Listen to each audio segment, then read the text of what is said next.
para sahabatku sekalian. Baru-baru ini muncul video viral terkait dengan kasus Fitri Handayani, seorang muslim dari Aceh, pindah agama dan membuat heboh media sosial. Tanpa bermaksud membela siapapun, saya ingin mengomentari beberapa kejanggalan-kejanggalan dalam kasus ini. Sekaligus pada bagian akhir nanti ada 1, 2, 3 pertanyaan yang perlu untuk kita pertanyakan pada diri kita sendiri. Saya menyajikan 3 potongan video, nanti silakan para sahabat untuk cek langsung video lengkapnya di kolom deskripsi.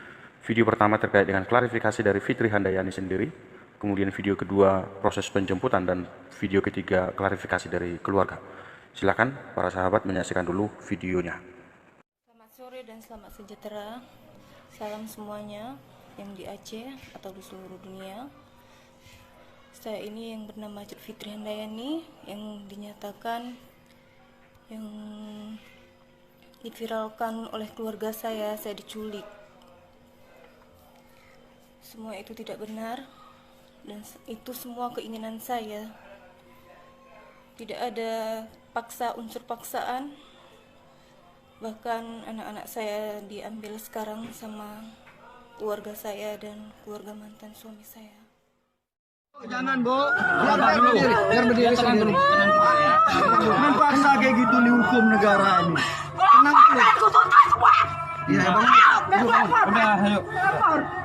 Itu Bang, kami mau ikut. Jangan paksa gitu. Jangan, ayo deh. Ku tuntut kalian semua. Ku Tuntut mama mau lu. Tuntut mama. Mau tuntut mama. Kayak indang, hai, mereka paksa lagi aku jadi bukan kah? Terakhir meninggalkan rumah, Kak Fitri meninggalkan rumah tanggal berapa, Kak? Bulan berapa? Nggak tahu, tahun berapa, Mak? Pada tahun baru tuh. Dia nggak ada bilang waktu pertama kali ke Medan. Oh, nggak bilang-bilang? Nggak bilang sama kakak. Baju-bajunya dari bawa? Rencana waktu mau jualan ada. Oh, berarti ini udah lama ya? Udah lama nih naik beda. Udah 5 bulan ada. Udah lama, cuman keluarga nggak sanggup. Nggak sanggup.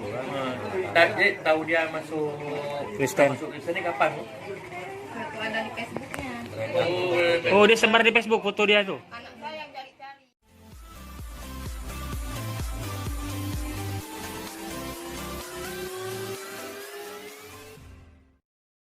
Para sahabat, dari ketiga video di atas, ada satu poin menarik bagi saya terkait dengan pernyataan Fitri yang mengatakan bahwa dirinya diculik.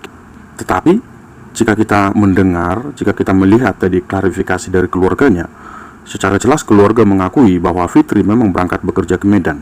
Terlepas dari seseorang yang bekerja sebagai rentenir, tetapi yang pasti Fitri pergi bekerja sejak Januari.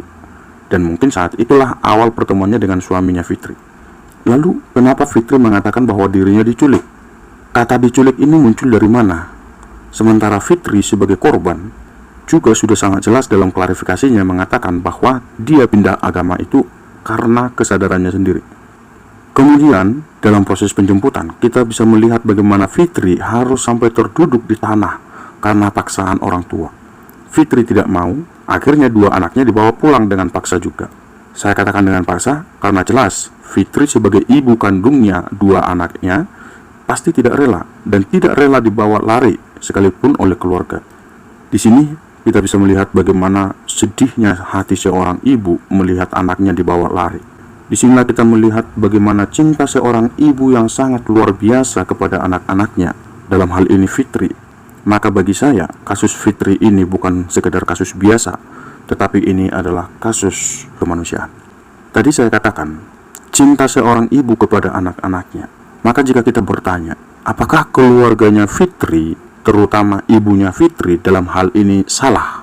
Dan terlebih lagi, apakah Fitri salah ketika dia pindah agama? Dalam sudut pandang saya, baik keluarga maupun Fitri, tidak ada yang salah. Mengapa saya katakan tidak salah? Karena memang kedua pihak ini menginginkan yang terbaik satu sama lain. Lalu apa yang salah? Yang salah itu adalah cara. Yang salah itu adalah sikap, dan yang salah itu adalah tindakan. Sampai poin ini, saya belum menentukan, saya belum menuduh siapa yang salah. Untuk melihat lebih jauh permasalahan ini, mari kita lihat dasar hukum untuk menentukan siapa yang salah. Tentu di negara kita ini ada dasar hukumnya untuk mengatakan bahwa seseorang itu bersalah. Kasus Fitri ini adalah terkait dengan pindah agama. Singkatnya, terkait dengan kebebasan memeluk agama. Kita tahu di Indonesia sendiri kebebasan memeluk agama itu sudah diatur, yakni dalam pasal 28E ayat 1 dan 2 Undang-Undang Dasar 1945. Dalam pasal 28E ayat 1 dikatakan setiap orang berhak memeluk agama dan beribadat menurut agamanya dan seterusnya. Pasal 2, setiap orang berhak atas kebebasan meyakini kepercayaan, menyatakan pikiran dan sikap sesuai dengan hati nuraninya. Maka tanpa bertele-tele lagi, kita bisa melihat dasar hukum ini dan kita bisa menentukan siapa yang salah, siapa yang melanggar hukum atas kebebasan beragama. Tentu para sahabat sudah mengetahuinya, bukan? Nah, sekarang apa yang bisa kita pelajari dari kasus Fitri ini? Pertama, untuk orang tua, peran orang tua. Saya yakin sekali bahwa setiap orang tua pasti memberikan yang terbaik bagi anak-anaknya. Tidak ada orang tua yang menginginkan yang jelek terhadap anak-anaknya, tidak ada. Tetapi perlu diketahui, yang terbaik menurut orang tua itu belum tentu terbaik bagi anak-anaknya. Saya berikan contoh. Misalnya orang tua menginginkan agar anaknya itu kuliah jurusan hukum. Ternyata setelah anaknya itu mengikuti kemauan orang tuanya, setelah lulusan hukum, anaknya malah tidak bisa berbuat apa-apa, misalnya. Tapi justru mungkin anaknya itu malah lebih banyak berkreatif di bidang teknik atau komputer.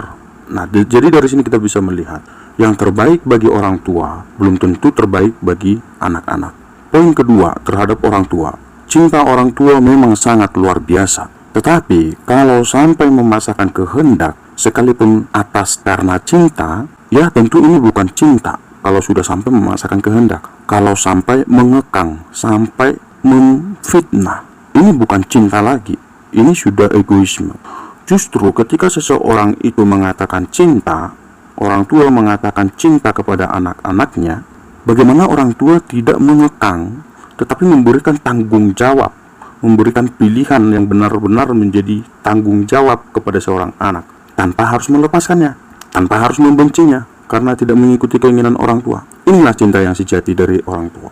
Nah, sekarang terhadap agama, ini perlu juga untuk pembelajaran terhadap agama. Saya mengamati banyak komentar yang muncul khususnya dari kelompok agama Islam yang barbar atau kasar. Saya tahu memang bahwa dalam ajaran agama Islam, semua umat Islam itu harus menolong sesamanya yang sesat, termasuk yang pindah agama, karena mereka itu dianggap kafir dan tempatnya itu ada dalam neraka. Sekarang saya balik bertanya, apakah seseorang yang beragama Islam lalu hidupnya barbar, ngomongnya itu kasar, sudah pasti masuk surga?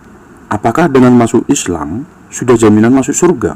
Yang paling utama, apakah Islam sudah agama yang paling benar sehingga harus memandang agama yang lain itu jelek atau bahkan dikatakan kafir dan lain sebagainya? Jika memang Islam agama yang paling benar, lalu mengapa masih ada yang murtad? Di sini melalui ketiga pertanyaan saya ini, yang ingin saya sampaikan, yang ingin saya katakan ialah pentingnya berefleksi dan jangan gampang menuduh orang lain. Sebelum Anda menuduh orang lain, ada baiknya melihat diri sendiri, mengoreksi diri sendiri, apa yang perlu diperbaiki, apa yang perlu dibenahi agar tidak ada lagi yang murtad. Saya kira poinnya ada di sini. Jadi bukan saling menuduh, bukan saling menyalahkan. Nah, untuk para sahabat Kristen, ini penting juga. Kita perlu belajar dari Fitri Handayani. Walaupun tantangan yang dihadapi begitu sulit, bahkan anaknya harus dilarikan, tapi kita bisa melihat keteguhan iman yang baru mengenal Kristus. Kita yang sudah lama mengenal Kristus, apakah kita memiliki keteguhan iman? Kira-kira apa yang membuat Fitri tegar, gigih dalam hal imannya akan Kristus, padahal masih baru mengenal Kristus? Terlebih tantangan yang dihadapi begitu sulit dari keluarga. Walaupun Fitri sudah difitnah, diperlakukan kasar, kita bisa melihat bagaimana Fitri masih tegar dan berani minta maaf kepada keluarga. Mengapa penghinaan dan fitnah yang bahkan dilakukan oleh keluarga terhadap Fitri tidak mampu menggoyahkan iman Fitri sendiri? Sekali lagi, bagaimana dengan kita? Akankah kita mudah goyah iman akan Kristus? Kalau umat muslim mengatakan, bagimu agamamu, bagiku agamaku, maka kita sebagai pengikut Kristus bersama Rasul Paulus, kita mengatakan, bagiku hidup adalah Kristus dan mati adalah keuntungan. Filipi 1 ayat 21. Tuhan Yesus memberkati kita sekalian.